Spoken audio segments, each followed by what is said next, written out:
Martha Bixby is a community activist and nonprofit leader running for Newton City Council, Ward 6. Martha co-founded Newton Neighbors and Welcoming Newton to fill gaps in Newton and neighboring communities during the pandemic and beyond. She was Mason Rice PTO co-president this past year, and she is a coach of her older son's Newton Youth Soccer travel team. Martha and her husband, Ben, are raising their 2 boys in Newton Highlands. Lisa Gordon was raised in Newton, and along with her husband, Ken, a proud parent of 2 Newton South graduates. She is a civil rights activist, executive director of Acton Food Pantry, and has fought to save school programs like the jazz curriculum at Newton South. So thank you very much. I'm going to turn it over to Marjorie. I said in the previous race, and I will say this here, there'll be a little bit of Groundhog Day feeling to this because we were all together just a few short weeks ago before the preliminary. We're going to start with Martha by virtue of the spin. What are your 3 top priorities in running for Ward 6 councillor? Thanks. So I think when I think about 3 priorities, a few things come to mind. First is elevating the voices of Newton's most vulnerable residents. Through my work with Newton Neighbors, I've seen the needs of people throughout our community and wanting to make sure that that's a part of our decision making and a part of what we're doing as a city government.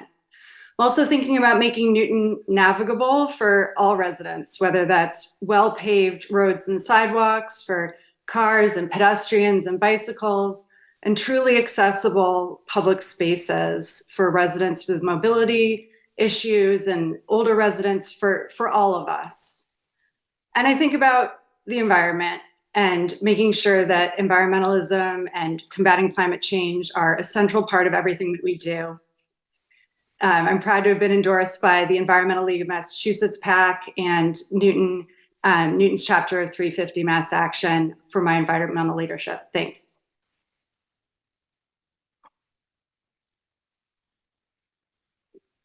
Lisa. Okay, I didn't want to just jump in there.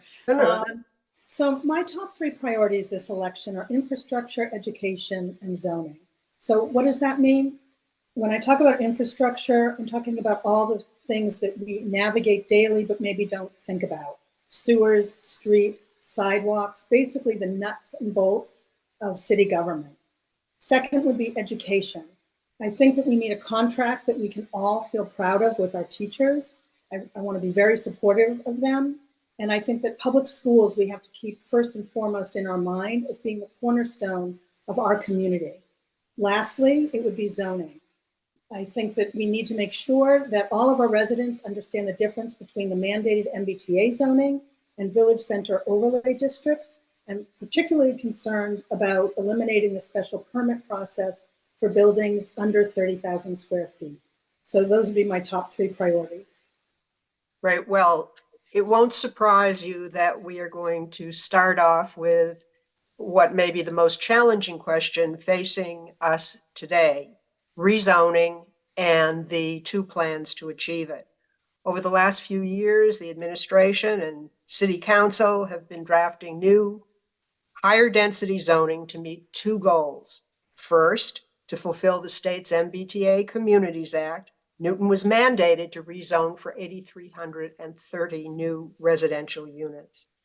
Second, in addition to that act, Newton has been working on the Village Center Overlay District, or VCOD, rezoning to reinvigorate our village centers and maximize capacity for more residential units, emphasizing walkability and reduced vehicle use. As the rezoning proposal has been modified and the state has changed what new units can be counted, local residents have heard proposals ranging from a high of 15,000 new units to as low as 7,300 to 9,300 units. And the fluidity of these numbers has been a challenge from a communications perspective.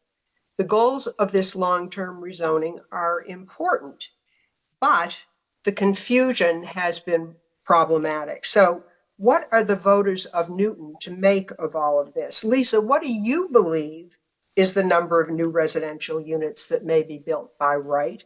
And are you comfortable with this? So I want to be very clear that the number that are being put out there are numbers of what could potentially be built. And so I think that's key. You know, we are not talking about the fact that there aren't already existing houses. So I think that's an important point. However, I also think it's very important that we recognize that the potential is there to build some of this faster than people are understanding. So I think we have to be really thoughtful about how we look at this. I support the MBTA zoning for the 8,330 new units, and that's state mandated. Where I look at things maybe a little differently is with village center overlay districts. I feel like we're this close to actually being very unified as a community, but there are certain things that I would like to take a deeper dive in, and I think that our city council would do well for compromising a little bit. Okay, we're not going to leave this right away, so you have a chance to expand. Martha. So first, I do want to make sure that we are truly all on the same page about the fact that these numbers, the 83,000 and the, the numbers put together by some city councilors, that these are not incremental new units. These do not take into account what is already there, the homes that are already in our community. The state numbers are compliance metrics so that we can see if we are doing our part with the greater Boston area in terms of adding new housing, or the potential for new housing.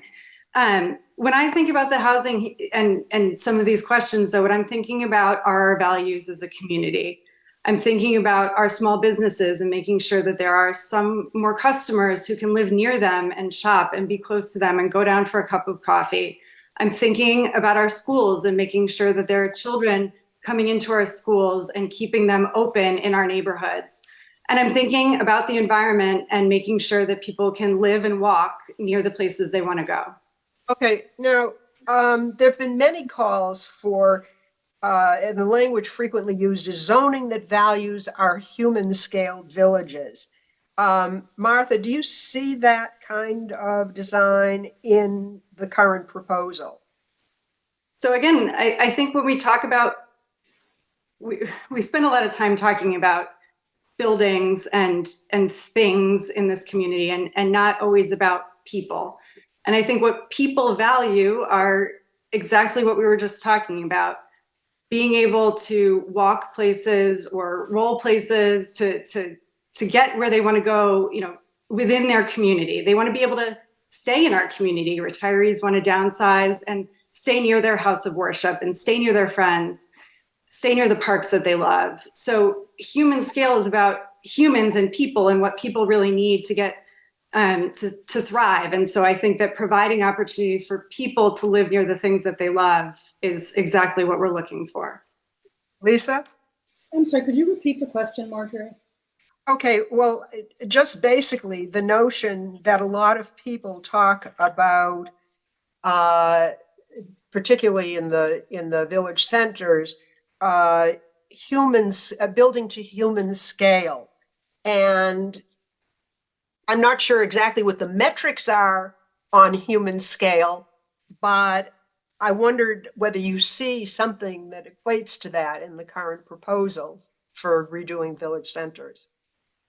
I think that there is a lot of good in the proposal to redo village centers. I really feel that, there's about this much room between those of us who would like to see some compromise and some more thoughtful discussion, and those of us who are looking to pass this by the end of December. I fully support the goal of trying to get workforce housing, trying to make sure that we have places for people to live who maybe want to downsize. The Walgreens in Newton Center could certainly support some additional housing. I think that's really important. I live less than 5 minutes from Newton Center, so everybody in my neighborhood walks and visits Newton Center. However, I do worry about the height of the buildings and all of the zoning and where they put all the red.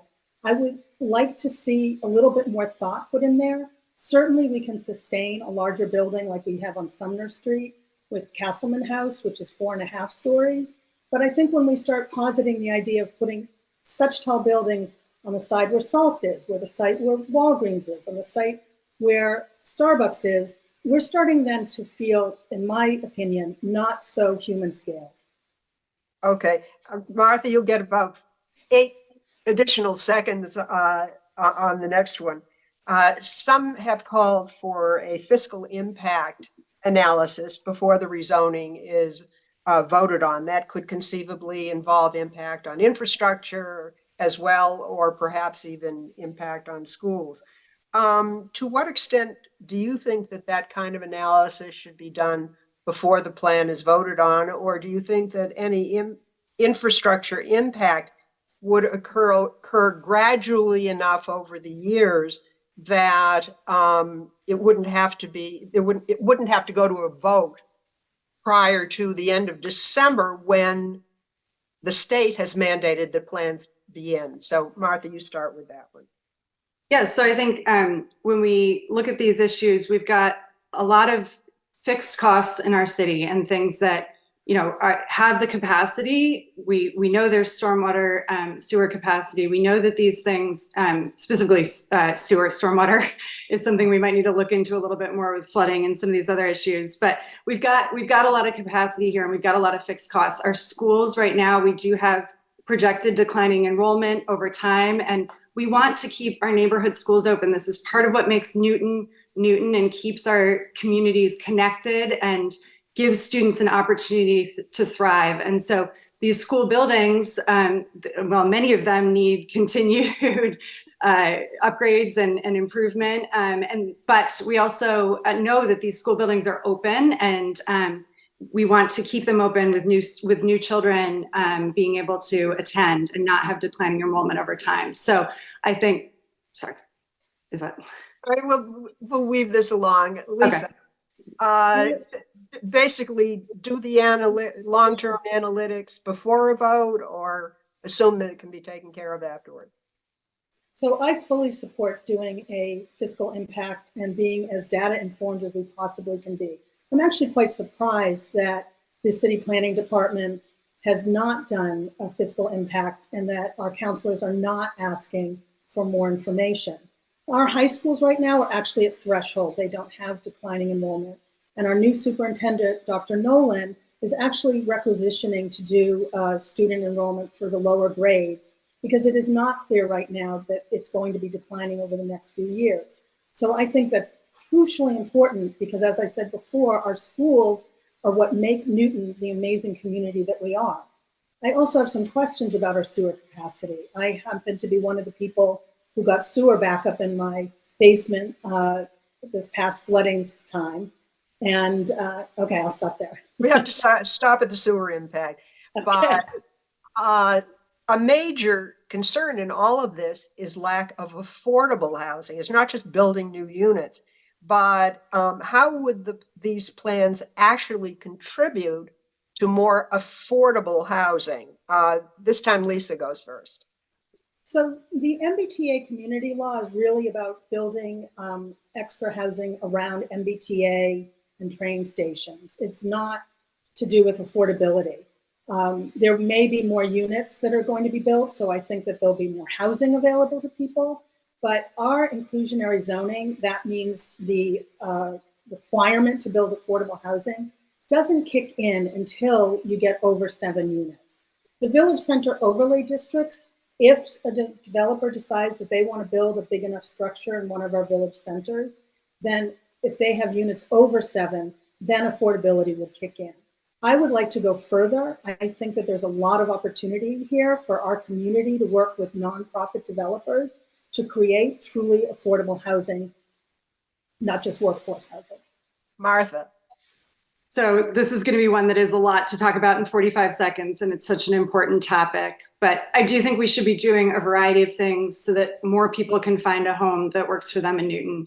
I'm so glad to see that things like the Family Aid Supportive Shelter are happening, that the West Newton Armory is happening, that these things are happening in our community right now. But I do think we can be doing that and be thinking about additional options. Triple deckers are sort of the New England traditional starter home. And so creating some more 3-4 family homes does give more people options in our community. I also think that when we are looking at the village centers, we do have some of these buildings that will be 7 or more units. And so that's when the inclusionary zoning ordinance kicks in, and we will have some more affordability in that moment. And that's 45 seconds, but there's much more to talk about. Well, still talking about affordable housing, where specifically in your ward are there the best opportunities for more affordable housing? Lisa? You know, that's a great question because I've thought about that quite a lot. Having grown up in Newton Center, you know, I've thought about different communities. We currently, that I know of, in Ward 6, have 8 affordable housing locations. We have Parker House, Weeks House, Pelham Street, New High, Beaconwood Apartments, Castleman House, Boylston Street, Houghton Villages. And because we're around the MBTA, we already have certain areas that are now going to be in the MBTA, but that already have lots of multifamily housing. So it's difficult to think of an exact site where we might add additional housing, but I think that we could get creative about that. I think it was a shame that the city didn't look at the Newton Andover site, which is just in my backyard here. It would have been a perfect place to put affordable housing. Martha, do you have some specific sites in mind? So I think, again, it is hard to think about some specific sites. You know, I do know we have 2 former schools that were turned into affordable housing opportunities. You know, and I know it was very tough for the community when those schools were closed. But it's wonderful to have that, you know, those options right here in Ward 6. And I do think when we're looking at the village centers, this is a great opportunity to add in some designated affordable units throughout our village centers, throughout close to businesses, close to the transit, close to everything that people want to do and be a part of our community. And so I think that is a really great thing that Newton has such a strong inclusionary zoning ordinance, much stronger than many communities. And so that creates opportunities for us throughout Ward 6. Yeah, Martha, if I'm not mistaken, you have called for rebuilding our small businesses and, you know, local businesses in the village centers.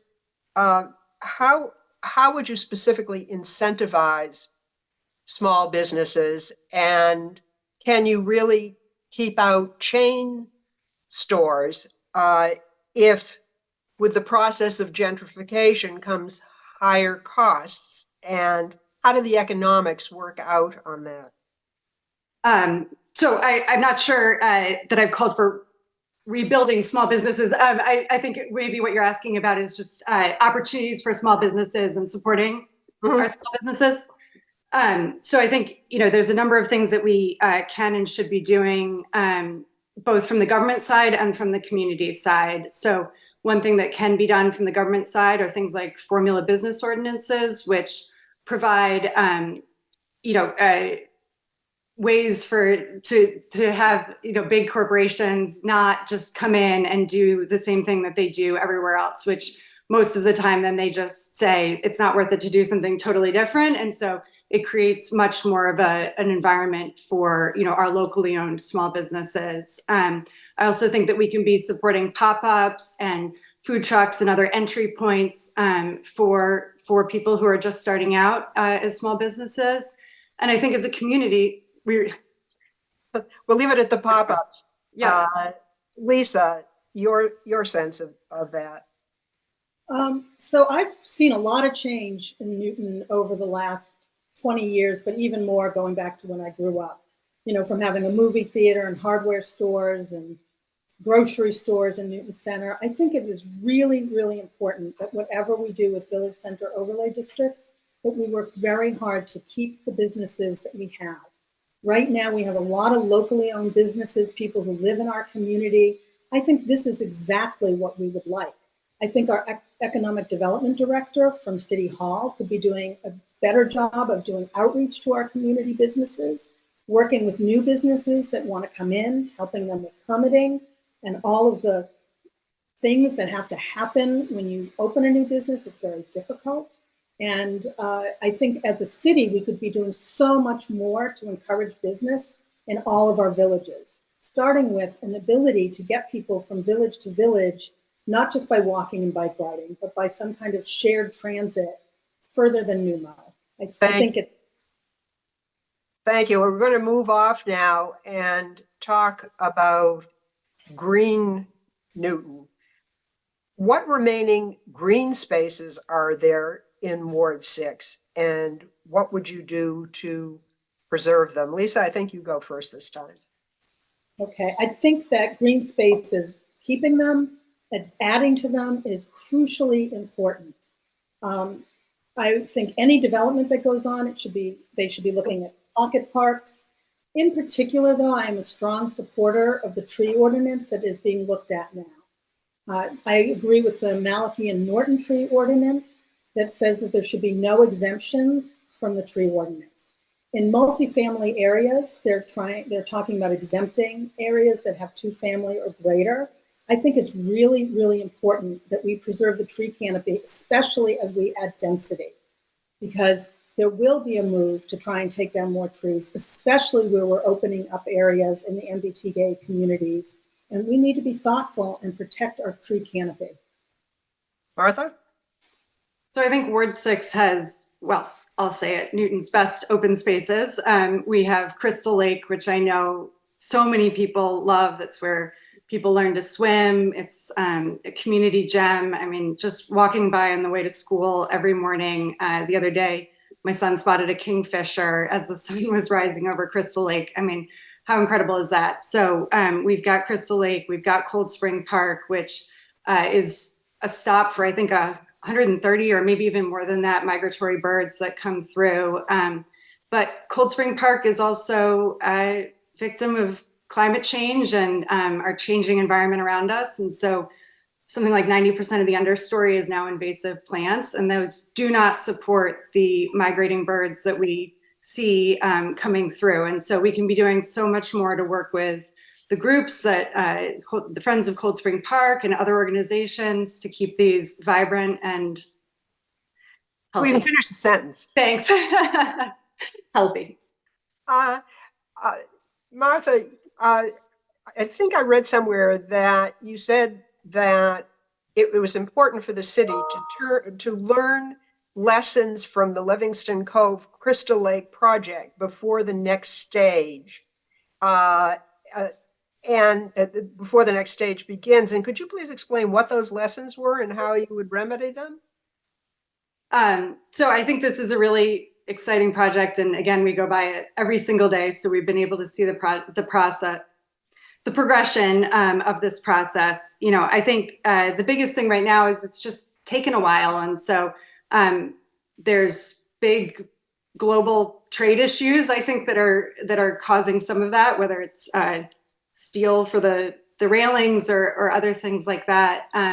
But, you know, and some of that's can't be anticipated, but my guess is that there are things that we can learn from that so that we could progress through. I believe the city's next going to be looking at sort of the beach area in that park behind it.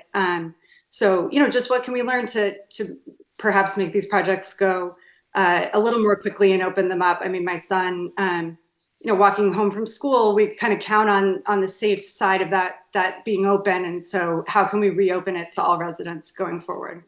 Lisa, how are things going there, and what should we hope for in terms of speeding up this process?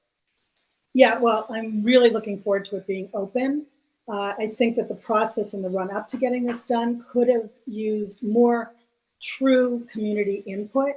There were a lot of meetings. A lot of people didn't know they were going on. I went to a number of those. I think that because we all love and cherish Crystal Lake, whether you live next to it, whether you live further away, we all value the beauty and the nature and the swimming. Swimming across Crystal Lake is a beautiful experience. And so we need to make sure that it's there for everybody. I really feel that we should have looked also at Crystal Lake more holistically. We should have looked at the boating area. We should have intentions about how we want people to use Crystal Lake. The bathhouse desperately needs to be redone. We should be looking at that. We should have looked at the Cove. We should have looked at Livingston Cove. And we should have had an integrated plan also to help educate people who come to the lake about this is the best place to launch your boat. You know, this is where we're enjoying our native species. this is where we want you to go swimming all year round, night and day. Night and day is the right way to. I did at night. I'm sorry to admit it. What will you do to improve transportation options currently available? City leaders are proposing ways to encourage residents to use public transit, bikes, walking, et cetera, by reducing parking requirements and redesigning streets for pedestrians and cyclists. Would you support the measures that they seem to be trending toward, or would you take a different approach? We'll start with you, Lisa, this time. So I think it's crucially important that we look at our transportation options. I'm a huge fan of public transportation. I live where I do because it's right near the T. I think we should start our kids in junior high, encouraging them to use public transportation. I walk everywhere, so I think that's also very important. And in terms of parking, I think we have to be careful with our village centers. I think we have to just be thoughtful about where we put parking, making sure that it is shared parking. And I think that the elimination of all parking requirements when we're doing big density in our village districts is maybe a little bit of a mistake. I think we have to think about our local businesses and making sure it's not just people who live there and who live the quarter mile around, but we have people coming from all over to shop. Thanks. So Martha? safety. So I think there's a few things we can be doing. One of which is perhaps just showing what's possible in terms of getting around with public transit. So this summer I ended up not being able to drive because I broke my arm. And so I took, well, at the time Numo was open to everyone, was able to utilize Numo, use the bus a whole lot, took the T, and walked places I maybe hadn't always thought about walking around in Newton and connecting the city that way. And it was so fun to talk to friends and show them, you know, these great opportunities to get around our city without a car and without having to deal with finding a parking spot and all of that. So I think we can lead by example. I'm active in the Safe Routes to School Task Force. So this is something I'm working on constantly, making sure that kids can get to and from school, but that also looks at infrastructure improvements throughout the city, like stop signs, crosswalks, and more. Do you think that Newton Center lacks vibrancy? I mean, there are a lot of people, there are a lot of cars, there are a lot of parking spots. But do you think that Newton Center lacks vibrancy? Or perhaps, you know, perhaps you have a single idea that would help things. Martha? So I think there's a lot going on in Newton Center right now, which is great, but I think we do have some empty storefronts. And as many people know, we do have a lot of banks. And so I think that there's even more that we can be doing. You know, I think from fun events that happen in the Triangle, I remember at one point during the pandemic, there was a drumming event in the middle, you know, in the park, in the Newton Center Green, and just how much fun things like that can be and bring people in. We saw Harvest Fair last weekend, bring in residents from all over Newton and surrounding communities into the heart of Newton Center. So I think finding ways to bring in more small businesses. Again, I talked about pop-ups before, but when the pop-up was at Piccadilly Square, right now we have a tie-dye pop-up. So those are fun ways to bring in new fun businesses that might draw people in addition to events and many other things. Lisa, your recipe for more vibrancy? Well, I think, you know, there's a lot that can be done. Unfortunately, you know, I was part of a group of people, the Village Newton Center Task Force, and we came up with lots of ideas, from emulating Post Office Square with the glass building there, and positing all different kinds of very cool things that we could do. Sadly, you know, once that project was done, it got filed away with other task force projects, and none of the great ideas that we came up with on all sides from all groups came to any kind of fluidity. And I think that's a real shame. I think that we could do a lot. We could extend the green and add additional parking in and out so that our businesses don't suffer. We could put landscaping around the Triangle. We could hold more events. Newton Center could try and do more of the things that are happening at the Hyde. I would love to see also happening in our Newton Center villages. We do have some empty storefronts. I happen to know there are businesses going in there. I'll stop now. Big reveal. The city has $40 million in surplus funds. The mayor proposed putting a large portion of that into a new operations booster stabilization fund. Just last week, the city council turned her down. What's the dispute there? And what do you think that we should do? This time we will start with Lisa. So I would have, if I had been on the city council, I would have voted with the councilors who did not vote it through. I think that the mayor is being really creative. I think the idea of the booster fund is in essence, a very good one, but it didn't go far enough to help our schools. Our schools need money now. Every time I go to the door and they have, especially elementary age child, they have lost somebody that was very crucial in their school experience. I think coming out of the pandemic, that it should have been a no-brainer that we do an infusion immediately. And I stand by that. I think we should be doing that now. And then I think one of the main reasons that I understand that many counselors, and I would agree, did not vote this through, is it didn't give enough money for the schools going forward. So it was a discretionary amount, and the budget can go up and down each year. And so we need to make sure that this kind of...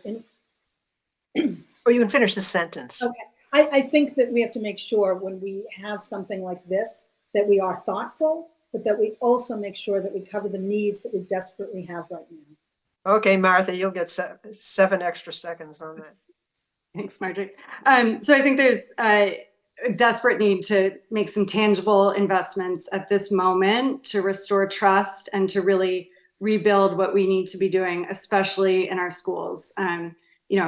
We see kindergarten aides have been cut. We see class sizes in our upper grades. And so I think that in addition to the needs for infrastructure in our school buildings, when we talked last time, AC was a big issue, those really hot days, and thinking about our schools that perhaps could benefit from some cooling and not 90-degree classrooms. And so I think that finding ways and perhaps redistributing some of these funds so that they're allocated now and going forward, but more even distribution towards what can be happening right now to invest and really rebuild what we need to be rebuilding. On a totally different note, I wonder how you feel about the level and quality of training of local police. And do they need more in terms of dealing with crisis situations like the mental health problem in Newton Highlands a couple of years ago, like the Black spectators at the marathon who complained that they were being discriminated against, or basically even in the city training for active shooter situations. Let's see who starts this time. Martha, I think you go first this time. So those are really real issues. And I think, the examples you point to of the marathon and the Newton Highlands incident are really important to be looking at and learning from as for the force and as a community. I was actually just on the bus the other day and an individual got on who was attempting to get into an altercation with the bus driver, and the police responded very quickly and very professionally in that incident, and helped the individual move on. And although I was quite concerned I wasn't going to be able to pick up my kids on time from school, I was actually able to get there, which I appreciated, but I mostly appreciated the professionalism and care with which they took in that incident. So I'm hopeful that that's what we can be doing going forward. Lisa. So I think that the city has taken some steps to try and make sure that we are really thoughtful about mental health awareness. We brought on a new, I understand it, social worker in response to what happened in Newton Highlands. I think we all recognize that we all carry unconscious bias. And I know as an executive director of a food pantry, that sort of training is something that we go through, and it can be very enlightening. So I think that making sure that our police force, and I'm sure Chief Carmichael, who I think is doing an amazing job, knows that this is the kind of training that our community needs to be involved in. I don't think it ever hurts to make people aware of not only their point of view of what may be going on for other people. I want to say I do think the majority of us feel very safe in our community just by going by the lawn signs where people give a lot of their political views right out there. And I like seeing that. I'm glad that we all feel safe. Okay, here's a question that stays on and on and on. Is the city adequately funding its OPEB or post-retirement health benefits for employees? But broaden your answer, please, to the larger question of what 2 or 3 things might we do differently to make our financial footing even more sound? This time, Lisa, you start. So yes, this does seem to come up all the time. And I know the Warren administration and then the Fuller administration have come up with what I think is a really good plan to pay off the $600 million unfunded liabilities. So looking at the pensions and the retiree health. I do think it's worth a discussion with the retirement board to see if perhaps we can slow down some of those payments as we get, as they build and we get towards the end, because it is going to put a financial strain on us in the next few years.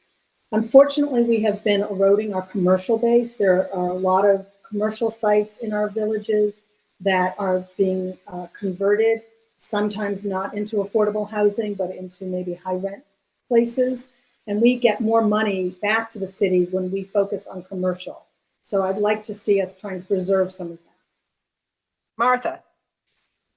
So I think one of the things that we were just talking about is how we can allocate some of the current excess funding to get us to the point where we'll be getting some of those payments back in 2032, or have them back in our budget. So I think there are some things we can be doing right now to get us to that point and allocate some of these funds. And, we might have to look creatively. I think one of the roles of city councilor is to really explain to people what the budget looks like and what needs to happen and why certain things maybe can or can't come from cuts or, might need increases here and there.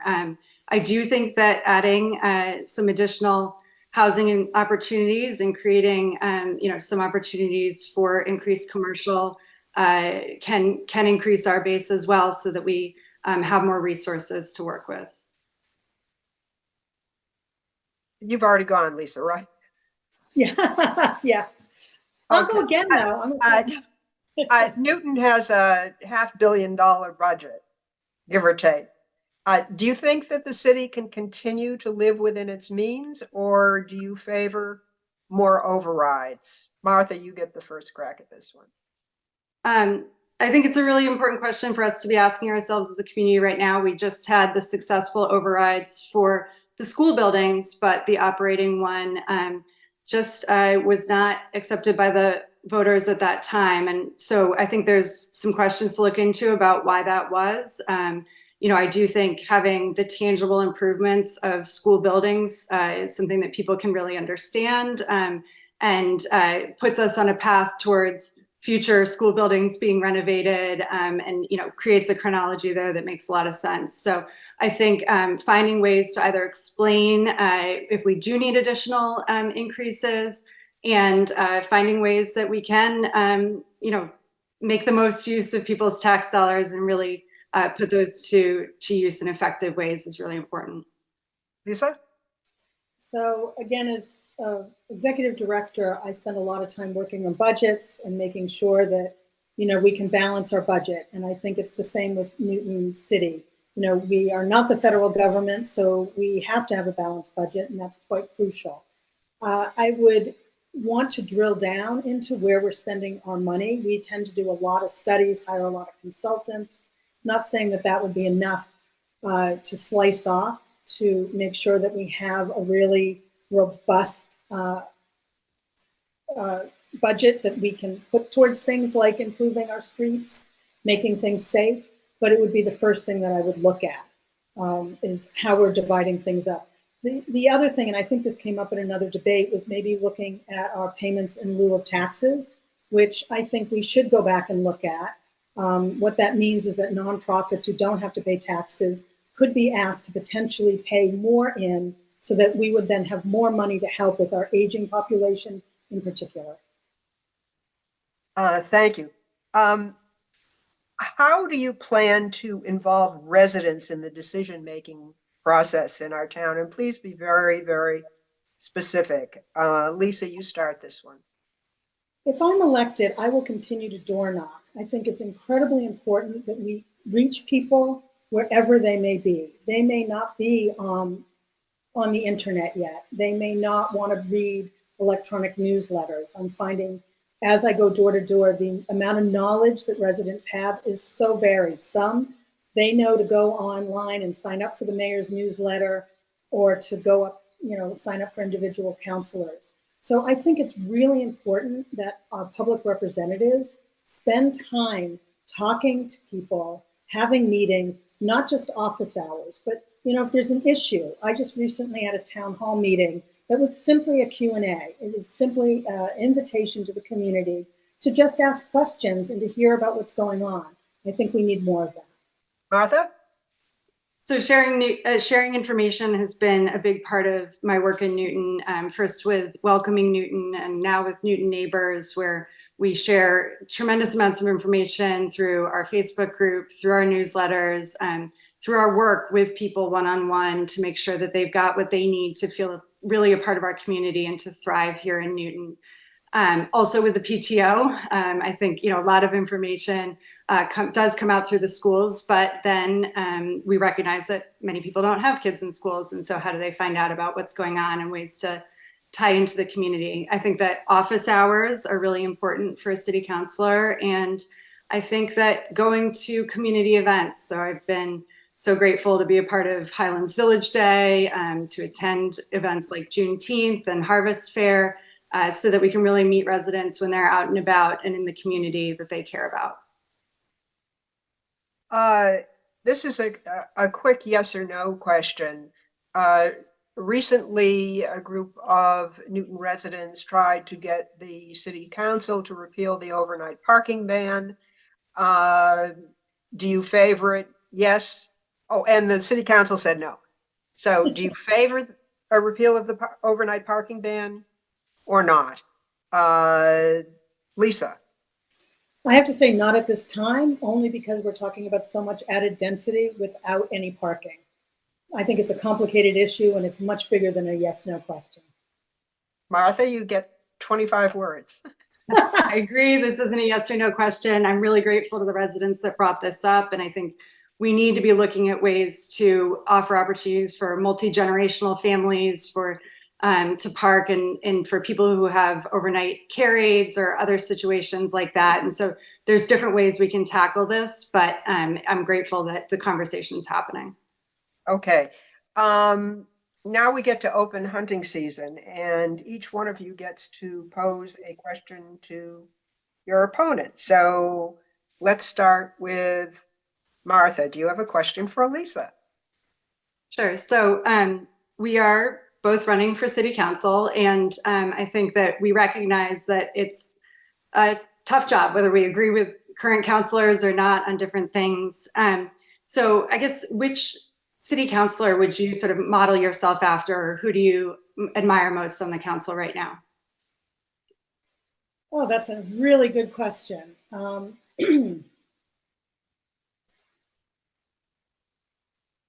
I really admire Pam Wright. I think she is incredibly thoughtful. I think she does a lot of work outside of the council meetings. She thinks very hard about issues. She does not always vote with a group of people. I think she varies her votes, and I really respect that. I think that being a great city councilor means that it's not so predictive which way you're going to vote on something. You're really going to struggle with an issue, and then you're going to answer one way or the other and represent people. I also think that she listens very carefully to her constituents and what their concerns are, and then she represents them. And that, I think, also is really important. Being transparent and being accountable is the type of counselor I'd like to be. Great. Now, do you have a question for Martha? I do. This comes back to the zoning. And I'm wondering, do you think the decision for Newton to zone for more housing not including the 8,330 that we're mandated to zone for and potentially have by the state. But do you think it should be voted on only by the city council or also by the voters of Newton in a ballot question? So I think that this conversation's been happening for a number of years. And when we look at the Village Center overlay districts, they're especially tied into what we would be submitting to the MBTA Communities Act in Newton Center and Newton Highlands. And so those are part of our compliance and what we do need to do by the December 31st deadline. So I think when I look at some of these other issues, I want to make sure that we're really bringing along, and for the reasons that the Village Center zoning conversation was started to support our small businesses, to give people opportunities to live within the villages and walk to places, that we're making sure that these are opportunities throughout our city. And so, we don't want to end up with a situation like Bigelow Cleaners said, where they didn't want that nearby and then afterwards looked back and regretted it. So I think that we want to make sure that we're bringing the whole city and giving them opportunities to have this vibrancy and success. But I'm just curious, do you think that the council should only vote on it, or should the residents get a chance to vote on it? Not including the MBTA, just the village overlay district. Well, again, I think, when we're looking at a number of the villages, especially the ones that we're talking about here in Ward 6, Newton Highlands and Newton Center, they are part of what we will need to do to comply. So I don't know how you have a vote on that citywide before December 31st.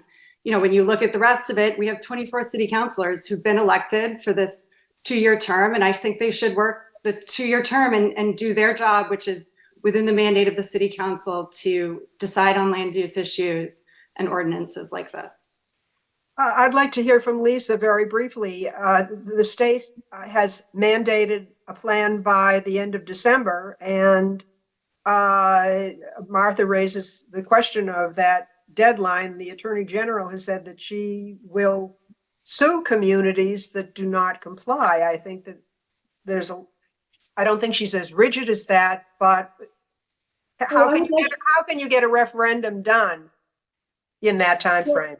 The Village Center overlay districts are not that's something the city council is doing voluntarily. So that's why when I posed my question, I said the MBTA zoning, that absolutely has to be done and that will be voted on by the city council. But I was very clear when I said not including that aspect. If you know the history of this, the MBTA came in after the city was already looking at Village Center overlay districts. So my question was concerning Village Center overlay districts, meaning our Village Center overlay districts, not the MBTA that then got pulled into that plan. So that's a separate question. That's not something that's being mandated by the state. My understanding from following the process is that we do what's zoned in, again, Newton Center and Newton Highlands, the large villages in Ward 6, that in order to reach our compliance for the 8,300, we do need to also have those Village Center options within those village centers. And so we will not be in compliance if we don't submit Newton Center and Newton Highlands along with the MRT around it to the state by December 31st. So I don't. Okay. No, that's not true. So we can discuss that later, but that there's the MRT. Okay, zone. I think we're going to have to take that to the corridors afterward.